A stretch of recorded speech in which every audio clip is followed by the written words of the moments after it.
profiter de notre retour pour nous charger de porter un message au président de la République, le professeur Diongounda Traoré, contenant un mémorandum sur le renforcement des pouvoirs, des compétences du Parlement de la CEDEAO, dans l'objectif 2020 de la CEDEAO, c'est-à-dire le passage de la CEDEAO des États à la CEDEAO des peuples.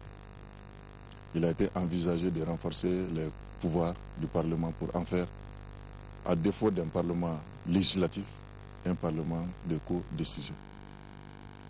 Nous avons apporté aussi les résultats de nos travaux. Nous avons remis au président de la République par intérim les rapports du Parlement de la CEDEAO et une résolution qui a été votée à cet effet. La résolution invite les chefs d'État à persévérer dans la voie qu'ils ont tracée, c'est-à-dire le soutien au peuple malien. Le soutien consistant non seulement à soutenir les autorités de transition dans le rétablissement de la démocratie, mais aussi à les soutenir dans la reconquête de notre territoire et dans la lutte contre les bandits, les narcotrafiquants et autres. Et invite le peuple malien à soutenir les forces en attente de la CEDEAO. Démarrage de la séance plénière de l'Assemblée nationale. Le renouvellement du bureau et les communications ont été les deux points clés inscrits à l'ordre du jour. Un bureau consensuel de 22 membres a été mis en place avec 129 voix pour, 1 contre, 0 abstention et 7 non-votants. Mahamadou Doumbia. Cette séance plénière de l'Assemblée nationale avait 2 points inscrits à son ordre du jour.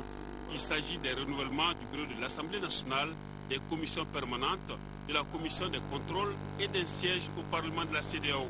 Et en deuxième point, des communications.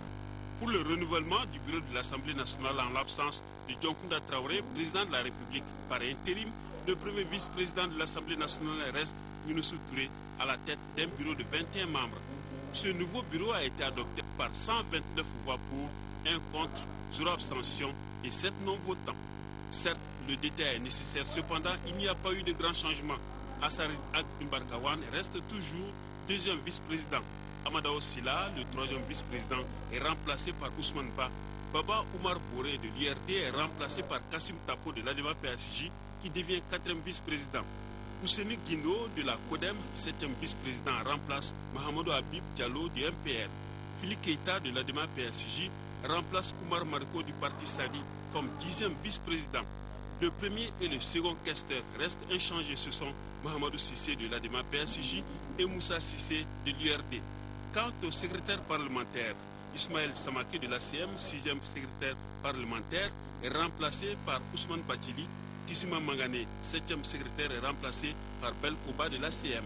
Saran Sinaté de la CODEM, 9e secrétaire, est remplacé par Kissima Mangane du MPR. Et enfin, Lukman Tangara de l'ADEMA PSJ, 10e secrétaire parlementaire, remplace Mamadou Diawara du RPM. Au niveau du Parlement de la CEDEAO, le siège est attribué à Siaka Traoré de l'ADEMA PSJ à condition d'être approuvé suite à un vote. En deuxième région, dans le cadre de la Semaine nationale de la sécurité routière, le ministère des Transports et des Infrastructures routières a procédé mercredi dernier à une remise symbolique de casques à certains conducteurs d'engins à 2 roues de Koulikoro. L'action s'inscrit dans le cadre de la sensibilisation des usagers de la route au port du casque. C'était en présence des conseillers du ministre des Transports et des Infrastructures routières, du gouverneur de la deuxième région, des responsables des services régionaux et de l'ANASER, ORTM Koulikoro, Ouma Sissé. En deuxième région, les porteurs de casques dans la circulation routière sont peu nombreux parmi les conducteurs d'engins à 2 roues. Selon le bilan de 2011, Koulikoro se place au 4e rang des régions accidentogènes au Mali. D'où la nécessité d'intensifier la sensibilisation des usagers en France. Aujourd'hui, nous nous déplaçons dans le cadre de la semaine de la sécurité routière pour venir rencontrer nos parents de Koulikoro et attirer leur attention sur le fait que le port du casque aujourd'hui est une exigence vu l'importance et le nombre de motocyclistes. Donc il est important effectivement que les Maliens et les Maliennes, dans les familles, partout, que les gens se réjouissent aujourd'hui à porter le casque. Ainsi, plusieurs conducteurs d'engins à 2 roues qui ont reçu des casques se sont engagés à sensibiliser les autres. Les casques nous protègent. Même si nous, les femmes, nous dressons, nous devons les porter. parce que la vie avant tout. Les principaux carrefours de la ville ont servi de centre de distribution et de sensibilisation. Une sensibilisation qui a touché les jeunes, les chefs des quartiers de Koulikourouba et Koulikourougar, ainsi que les communicateurs traditionnels. Même sujet en 5e région, une mission conjointe ministère des Transports et des Infrastructures routières et l'Agence nationale de la sécurité routière ANASER vient de lancer une campagne de sensibilisation des usagers de la route à l'utilisation du port du casque. Cette campagne, axée sur les séances de sensibilisation dans la circulation, la remise de casques aux usagers s'inscrit dans le cadre de la Semaine nationale de la sécurité routière. Reportage Yacouba Maïga. Le port du casque est indispensable pour tout usager de la route détenteur d'un engin à 2 roues. C'est le message transmis à plusieurs motocyclistes de Mopti par la mission conjointe du ministère en charge des Transports et l'Agence nationale de la sécurité routière. C'était lors des séances de sensibilisation tenues au niveau des ronds-points principaux de Mopti et de Sévaré, suivies d'une remise de casques à un certain nombre d'usagers.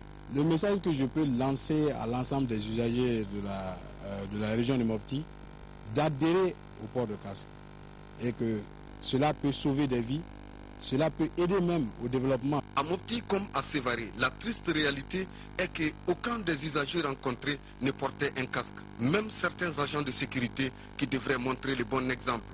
Et cela s'explique tout simplement par la négligence de certains usagers et l'incivisme de d'autres. Néanmoins, tous s'engagent à soutenir l'initiative. Dorénavant, je vais sensibiliser les autres aussi pour qu'ils puissent porter des casques. On porte le casque pour votre propre sécurité même. C'est pas pour à cause des policiers. Les autorités régionales, par la voix du directeur de cabinet du gouverneur de la région de Mopti, qui a donné le premier exemple par le port d'un casque, ont promis de s'impliquer personnellement dans la sensibilisation. Elles ont par la même occasion instruit aux forces de sécurité d'abonder dans le même sens. Nous restons en 5e région où la jeune Chambre internationale du Mali vient d'organiser à la Chambre de commerce et d'industrie de Mopti un forum sur la crise politico-sécuritaire au Mali. L'objectif est de mobiliser les jeunes, leurs associations et autres organisations de la société civile en vue de la recherche de la paix et du développement à travers des actions concrètes. La rencontre était placée sous la présidence du chef de cabinet du ministère de la Jeunesse et des Sports, en présence bien entendu des autorités administratives régionales et plusieurs autres personnalités. Reportage de Moustapha Doumbia. La recherche de la paix et du développement au Mali et dans les espaces CEDEAO et UEMOA, c'est l'enjeu de ce forum initié par la Jeune Chambre internationale Mali. Un forum qui regroupe les représentants de plusieurs départements ministériels et des structures en charge de la jeunesse, des représentants des organisations locales de la Jeune Chambre, des associations et des regroupements de jeunes. Nous, notre rôle en tant que jeunes citoyens actifs, c'est de trouver des actions concrètes que nous pouvons mener. Aujourd'hui, il faut qu'on recentre tout ce que nous avons fait et prévoir d'autres actions. Ce forum sur la vision de la Jeune Chambre internationale Mali sur la crise politico-sécuritaire au Mali prévoit des sessions de formation sur la citoyenneté, la démocratie, la République et le leadership. Il sera sanctionné par des propositions de solutions dans le sens de la recherche de la paix. Pour notre région, c'est vous dire toute notre disponibilité à vous accompagner en tant que jeune chambre et en tant que jeune développeur de cette nation. Vous montrez que la jeunesse a encore des ressources surtout morales et intellectuelles, parce que de cela qu'il s'agit de la citoyenneté. Notons que la Jeune Chambre internationale Mali a aussi remis des kits scolaires d'une valeur de près de 800 000 francs CFA à des élèves déplacés. Actualité hors du pays, en Côte d'Ivoire, condamnation de l'ancien commandant de la garde républicaine Dogoblé et son adjoint Yagba Kipré pour 15 ans de prison. Ces militaires du régime de Laurent Gbagbo sont condamnés en même temps que certains de leurs collègues. Jusqu'au bout, l'ancien commandant de la garde républicaine sera resté fidèle à Laurent Gbagbo. Après l'annonce du verdict, 15 ans de prison pour cet ex-homme fort du précédent régime, Dogboblé salue l'assistance par des bisous. Pourtant, il vient d'être condamné pour complicité dans le meurtre d'un officier à la retraite, Adama Dosso, 4 semaines avant la chute de l'ex-président ivoirien. Nous allons exercer les voies de recours, c'est-à-dire que nous irons devant la Cour suprême. Même peine pour son adjoint, le commandant Yagba Kipré, et le sergent qui a avoué avoir tué le proche de l'actuel président ivoirien. Les deux autres écopent respectivement de 12 et 50 prisons pour complicité. L'important pour nous, c'était de reconnaître leur culpabilité. Ils ont été reconnus coupables, ils ont pris une peine maximale de 15 ans, la partie civile est satisfaite. Les magistrats n'ont pas suivi le parquet militaire qui avait requis 20 ans de prison avec une radiation de l'armée. Le tribunal a même admis des circonstances atténuantes pour les 5 inculpés. Quelles sont les circonstances atténuantes? On ne les a pas évoquées. Pendant les 6 jours de ce premier grand procès de la crise post-électorale, de 2010 à 2011, l'ex-pilier de la sécurité du régime déchu a toujours nié toute responsabilité dans la mort d'Adama Dosso. La défense avait plaidé la relaxe, estimant que les preuves n'étaient pas réunies.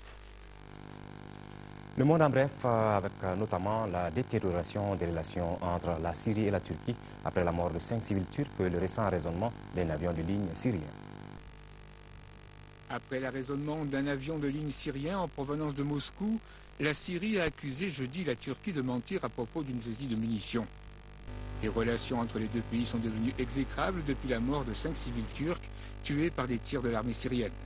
Le Premier ministre turc a affirmé que l'Airbus A320 transportait bien du matériel militaire à destination de Damas.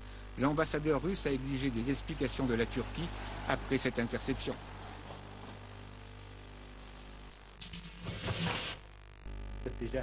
Le chef du mouvement chiite libanais du Hezbollah, Hassan Nasrallah, a reconnu jeudi avoir envoyé le 6 octobre un avion de reconnaissance sans pilote, un drone de fabrication iranienne en Israël, affirmant qu'il avait survolé des sites sensibles avant sa destruction près du site nucléaire de Dimona. Lors d'une inspection de la barrière de sécurité près de la frontière égyptienne, le Premier ministre israélien Benjamin Netanyahou a promis de protéger toutes les frontières d'Israël. Encadré par un important dispositif de sécurité et en présence de la première ministre d'Australie, Julia Gillard, les commémorations des attentats de Bali qui avaient fait plus de 200 morts en 2002 se sont déroulées dans le recueillement et la sérénité. 88 ressortissants australiens avaient été tués par l'explosion de la bombe déposée dans une boîte de nuit et de nombreux parents des victimes ont fait le voyage depuis l'Australie pour rendre un hommage aux victimes des terroristes en déposant des fleurs autour de la stèle où sont inscrits les noms de toutes les victimes. Le prix Nobel de la paix 2012 a été décerné vendredi à l'Union européenne pour sa contribution depuis plus de 6 décennies à promouvoir la paix, la réconciliation, la démocratie et les droits de l'homme en Europe. Née sur les ruines de la Seconde Guerre mondiale sous l'impulsion de 6 pays signataires du traité de Rome en 1957, alors baptisée Communauté européenne, elle a aidé à stabiliser un continent coutumier des conflits. Le projet s'est étendu jusqu'à englober 27 États dont 17 partagent une monnaie commune. Ce prix survient à un moment où l'unité européenne est mise à rude épreuve face à la crise de l'euro. Sport, football, pour terminer cette édition, c'est cet après-midi, tout à l'heure à 13h temps universel, que les Aigles du Mali joueront à Gaborone le match retour du dernier tour des éliminatoires de la CAN Afrique du Sud 2013.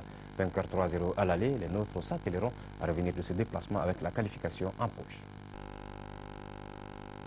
Sauf cataclysme, les Aigles du Mali reviendront du déplacement botswanais avec en poche le ticket de la phase finale Afrique du Sud 2013.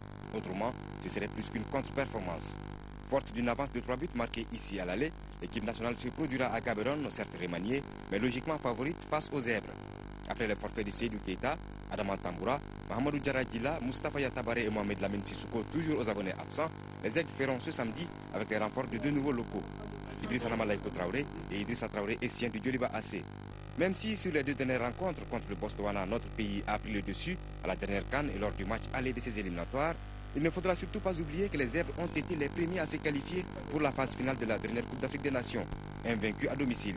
Alors la solidarité dans le groupe des Aigles et un bon dosage d'anciens et de nouveaux permettront, c'est sûr, à l'équipe nationale de revenir avec la qualification en poche, mais surtout avec un bon résultat digne de la 3e place africaine qu'elle occupe.